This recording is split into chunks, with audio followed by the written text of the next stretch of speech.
নমস্কার, আমি অপর্ণা। তোমরা দেখছো ব্লগার অপর্ণা এই চ্যানেলের পক্ষ থেকে তোমাদের জানাই অনেক অনেক অভিনন্দন আর আন্তরিকতা। তোমরা কেমন আছো? আশা করি তোমরা ভালোই আছো আর আমিও বেশ আছি। আর আশা রাখছি ব্লগটি ভালো লাগবে। তো আজকে আমি সকাল 6টা থেকে ব্লগটা স্টার্ট করলাম। তো সকাল 6টার দিকে উঠেছি, কিন্তু কাজকর্ম হয়ে করতে করতে 7টা বেজে গেছে। তো দেখো, এই যে কালকের কিছু জামা কাপড় মেলেছিলাম বাইরে, সেটা তুলতে ভুলে গেছিলাম। সেটাকে আবার আমাকে পুনরায় কাচাকুচি করতে হলো, যেহেতু রাত বাস করেছি, আর রাত বাস করা জামা কাপড় তো পরা ভালো না। তো যাই হোক, তারপরে ওইদিকে ভাত হচ্ছে আর এদিকে আমি মটর ডালটা প্রেসারে সেদ্ধ দিয়ে দিচ্ছি। সিটি দিয়ে দেবো, তাহলেই হয়ে যাবে তাড়াতাড়ি। আর প্রেসারে করলে একটু সুবিধা, যে সেদ্ধটা খুব ভালো হয় জানো তো। আর অনেকক্ষণ যে একটা টাইম লাগে সেই ব্যাপারটাও কিন্তু লাগে না এই প্রেসারে ডালটা সেদ্ধ করলে। তো এখন আমি ডালটা সেদ্ধ দিয়ে দিই আর ভাবছি কারপরে কোন কাজগুলো করব। তো আগের দিন যেহেতু ভেবে রাখিনি, তো পরের দিনই ভাবতে হচ্ছে। আগের দিন ভেবে রাখলে কিন্তু পরের দিন আর ভাবতে হয় না। তো দেখো, এখন আমি ডালটা সিটি দিয়ে দিচ্ছি আর এখানে বসে বসে জল খাচ্ছি আর প্রাকৃতিক দৃশ্য দেখছি। এইদিকে কিন্তু বসা হয় না তো কখন জানো, শীতকালে গ্রিল বারান্দায় বসতে খুব ভালো লাগতো, তখন রোদ পোয়াতাম। তো এখন তো গরমকাল, খুব রোদ, তো গরমে তো আর রোদে বসা যায় না, তাই বসি না। তো আজকে বেশ ছাওয়া ছাওয়া দিনটা ছিল, মানে হাওয়া ছিল, তাই আর কি আজকে একটু বাইরে মানে গ্রিল বারান্দায় বসলাম। আর ওইদিকে দেখো, আমার হাজব্যান্ড বাজার গেছিলো, তো সেখান থেকে বাজার করে নিয়ে আসলো মাছ। মাছ না হলে তো আবার ওনাদের হবে না। আর আমার মাছ খেতে ভালো লাগে না, প্রচণ্ড কাটা মাছও ঝামেলা মনে হয়। হ্যাঁ, ভালোবাসি ছোট মাছগুলো, যেগুলোতে কাটা নাই, চাপিয়ে খাওয়া যায়। আর তারপরে দেখো, তার সঙ্গে কিছু সবজিও নিয়ে এসছে আর পটল ভাজা করব। তো তাই এখানে পটলগুলো আমি দুফালা করে কেটে ভাজা করে নেব। আর তাই এখন কেটে নিচ্ছি। আর কাটার পরে তারপরে লবণ হলো যেমন মাখায়। আর পটল ভাজার সঙ্গে সঙ্গে আমি ঝিঙেটাও কেটে নিচ্ছি, কারণ ঝিঙেটা ডালে দেবো। তো সিটি তো মোটামুটি হয়ে গেছে প্রায়, তো নামিয়ে আবার আরেকটা সিটি দিতে হবে, যেহেতু ঝিঙেটা দেবো। এটাও তো সিদ্ধ হওয়ার ব্যাপার আছে, আর প্রেসারে দিলে অতক্ষণ ধরে সেদ্ধ করতে হবে না, একটা সিটি দিয়ে দিলেই গলে একদম ঝাল হয়ে যাবে। আর তারপরে দেখো, এখানে পটলে নুন হলুদটা মাখিয়ে নিচ্ছি। আর পটলে নুন হলুদ চিনিটা একটু আগে মাখিয়ে রাখলে ভালো হয়, মানে ভেতরের প্রবেশ করে। তো যাই হোক, মাখাতে পারিনি, তাই সঙ্গে সঙ্গে মাখিয়ে বসিয়ে নিলাম। তো এখন পটলটা ভাজা করে নিচ্ছি আর ভাবছি যে কিচেন ক্লিনিং করব, তো সেটার ভিডিওই বা কীভাবে তোমাদের সঙ্গে শেয়ার করব।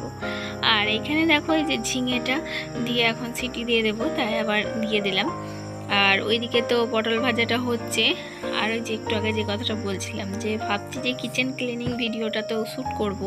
তো মানে কিচেন ক্লিনিং তো করব, কিচেনটা নোংরা হয়েছে, তো সেই জন্যে। তো সকাল থেকে যেহেতু এইসব কাজকর্মগুলোই তোমাদের সঙ্গে শেয়ার করেছি, তো এবার কিচেন ক্লিনিংয়ের যদি টোটাল ভিডিওটা দিই না, তো ভিডিওটা অনেকটা লং হয়ে যাবে। তো এই পার্টটাকে আমি দুটো পার্টে ভাগ করেছি, মানে কিচেন ক্লিনিং পার্ট 1 বলতে পারো আজকে, আর নেক্সট দিন যেটা দেখবে সেটা পার্ট 2।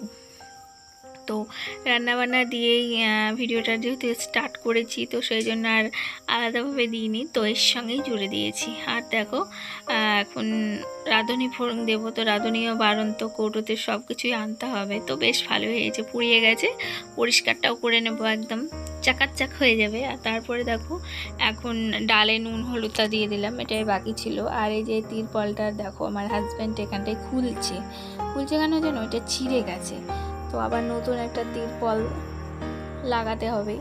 তার আমার হাজব্যান্ড গ্রিল বারান্দায় তিরপল লাগাতে স্বাচ্ছন্দ্য বোধ করে, কিন্তু পাল্লা করতে নয়। উনি কিন্তু কাঠমিস্ত্রি, চাইলে কিন্তু করতে পারে, কিন্তু করবে না। আর এই যে তিরপলটা খোলা হয়ে গেল কেন বলো তো বলছি, কারণ ও গ্রিল বারান্দা খোলামেলা প্রবেশ করে, তাতে জল ঢুকুক তাও ভালো, তিরপল লাগাবে সেটা ভালো, কিন্তু ও কোনো মতে পাল্লা লাগাবে না, শুধু বারবার পড়বে। গ্রিল বারান্দা মানে খোলামেলা, মানে কী হয় বলো তো বন্ধুরা, তিরপলটা তো সারাদিনই ওই জুড়ে রেখে দিই, আর যখন বৃষ্টি বাদল হয় তখনই কেবল তিরপলটা নামাই, তো তাই আর কি।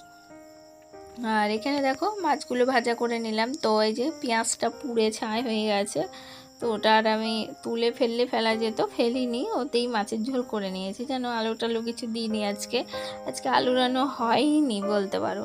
তো ডাল, পটল ভাজা আর এই মাছের ঝোল। তো মাছের ঝোলটা একদম বিচ্ছিরি হয়েছিল যেহেতু পেঁয়াজ পুড়ে গেছে। আর এদিকে পটল ভাজা ডাল দিয়ে হাজব্যান্ডকে খেতে দিয়ে দিয়েছি।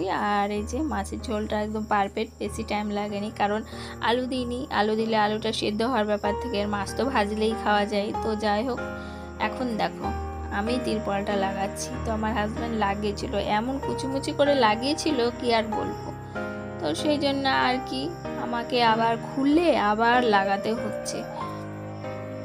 তো দেখো এই যে তিরপল লাগিয়ে দিচ্ছে। হ্যাঁ, যে কথাটা বলছিলাম একটু আগে, বলছিলাম যে আমার হাজবেন্ড এই গ্রিল বারান্দা মানে খোলা জিনিসটা পছন্দ করে, কিন্তু পাল্লা জিনিসটা, জানালা জিনিসটা পছন্দ করে না। দরকার হলে ও তিরপল লাগিয়ে থাকবে সারা জনম, তাও ভালো, কিন্তু ও পাল্লা করবে না। তো এই নিয়েই বরের সাথে কিছুটা তর্কাতর্কি হয় যে সারা বছর কি তুমি তিরপল লাগাবে? তো বললো না, ওই দিকের ঘরগুলো যদি কমপ্লিট হয়ে যায় তো ঘরে জল ঢুকুক গে, তিরপল ফিরপল আর লাগাচ্ছি না, বাস করছি, জল পড়ছে, যেহেতু ঘর দুয়ার নেই, তো সেই জন্যে এই জায়গাটা বেশ ভালো মতন ব্যবহার হয়। এবার জল পড়লে তো জলাময়ে থাকা যায় না, তো ওই আর কি, তাই তিরপলটা দিতে হয়। আর এই যে দেখো আমার তিরপল লাগানো পুরো ডান। আর তিরপল লাগানোর পর বাইরের দৃশ্য ভালোই দেখা যাচ্ছে, যেহেতু এটা নতুন তিরপল। আর সাদা তিরপল লাগানোর কারণ একটাই, আলোটা যাতে ঢোকে, বাতাসটা না ঢুকলেও কিন্তু আলোটা ঢুকে। আর তারপরে রান্না বান্না করার পরে এখন চলে এসেছি কিচেন ক্লিনিংয়ের কাজে।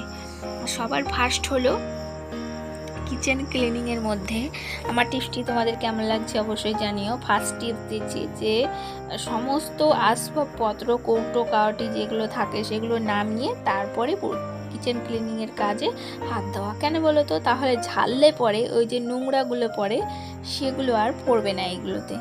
আর অল্প নোংরা তার মানে তাড়াতাড়ি পরিষ্কার হবে। তো যাই হোক, আমার তো এগুলো পরিষ্কারই ছিল, কিছুদিন আগেই করেছি। তো আর মুছি তো প্রত্যেক দিন, কৌটো কাটে নাড়ি বলে ন্যাকড়া দিয়ে মুছে নিই। তো তবুও পরিষ্কার করছি, কারণ একটা তেল চিটচিটে ব্যাপারটা থেকেই যায়। আর প্রেশার বসাই, তো প্রেশারে কি বলো তো, ওই ডালটা যখন সিদ্ধ হয় একটা শঁশা করে আওয়াজ হয়, সেই সাইড দিয়ে বাষ্পগুলো বেরিয়ে পুরো কৌটো কাউটির ওপর পড়ে। তো সেই জন্য আজকেও পড়েছে, বুঝলে। তো সেই জন্য আরও ভাবলাম যে না, একদম ক্লিনটা করেই নিই। তো দেখো এখন মাছছি, ওই সময়ে রোদ রুচ্ছে, সময়ে ছাওয়া হচ্ছে। আর রোদ ছাওয়া দেখে আমার কাজ নেই, যেহেতু কলপারে নেমে পড়েছি, রোদ নেই বলেই বিশেষ করে, নাহলে ঘরের মধ্যেই কিন্তু ধুতাম। তো ওই আর কি, এখন দেখো এগুলো সব পরিষ্কার করে নিলাম। আর কৌটোর ভেতরের মাল কিছু ঢালেনি, যেগুলো ঢালার মতন সেগুলোই ঢেলেছি, কারণ কিছুদিন আগেই আমি ক্লিনিং করেছি সব কিছু ঢেলে। তো দেখো এখন র্যাকটা ভালোভাবে মেজে ঘষে পরিষ্কার করে নিচ্ছি।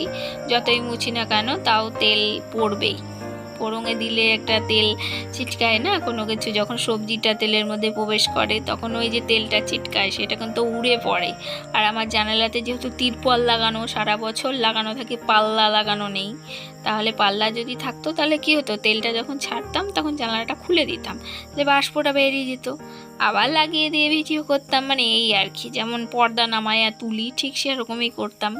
তো যাই হোক, এখন জানলা পাল্লা নেই, সেটা নিয়ে আফসোস করে লাভ নেই, যতটুকু আছে ততটুকুতেই সন্তুষ্ট থাকতে হবে, তাহলে আমি নিজে খুশি থাকবো বা আমি ভালো থাকতে পারবো। যদি সেটা নিয়ে সারা জীবন আফসোস করি, হাউতাস যেটাকে বলে, সেটা করি, তাহলে কিন্তু আমি সুখী থাকতে পারবো না, ভালো থাকতে পারবো না।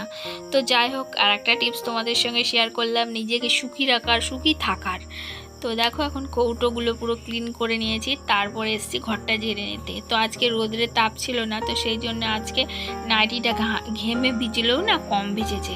আর এটা টালির ঘর, সেই জন্য হয়তো, আর আগের দিন তো মানে কিছুদিন আগের কথা বলছি, টিনের ঘর যেহেতু ছিল, ঝাড় থেকে তো পুরো আমি স্নান হয়ে গেছিলাম এবং দুটো নাইটি আমাকে চেঞ্জ করতে হয়েছিল, এতটা ঘেমে ভিজে গেছিলাম। তো যাই হোক, দেখো এখন ঘর তো ঝাড়া কমপ্লিট, এখন ফ্যান মোছা, তারপরে এই যে সেলফগুলো একটু মুছে নিচ্ছি, ধুলো তো পড়েইছে, তো এগুলো না ভিজে ন্যাকড়া দিয়ে মুছে নিলাম। ভিজে ন্যাকড়া দিলে মুছলে কি হয় বলো তো, ধুলোটা চলে যায়, নোংরাটাও একটু ভালোভাবে ক্লিন হয়ে যায়, তাই আর কি ভিজে ন্যাকড়া দিয়ে মুছে নিচ্ছে। আর তারপরে এই জানালাটায় ঝুল পড়েছিল, তো সেটা একটু ঝেড়ে নিলাম, ঝেড়ে নিয়ে এখন ওই সার্পের জলে ন্যাকড়াটা ডুবিয়ে কিন্তু পরিষ্কার করছি। লেবু থাকলে ভালো হতো, তো লেবু যেহেতু ছিল না, তাই আর আর কি এভাবে শার্পের জল দিয়ে একটু মুছে মুছে নিলাম, ধুলোটা যাতে যায় আর ক্লিনটাও যাতে ভালোভাবে হয়। তারপরে দেখো এটা তো প্রত্যেক দিনই মুছি এই জানালার ওপরটা, তবে আজকে একটু ভালোভাবে ঘষে ঘষে মুছলাম, তো যেহেতু একটু স্পেশাল ডাস্টিং। আর তারপরে বন্ধুরা ডাস্টিং করার পরে সাজিয়েছি গুছিয়েছি এগুলো, আর এই পার্টে দিলাম না, ওটা পার্ট নাম্বার 2তেই দেখতে পাবে। তাহলে চলো আজকের মতো এইটুকুই, দেখাচ্ছে নেক্সট ভিডিওতে, টাটা।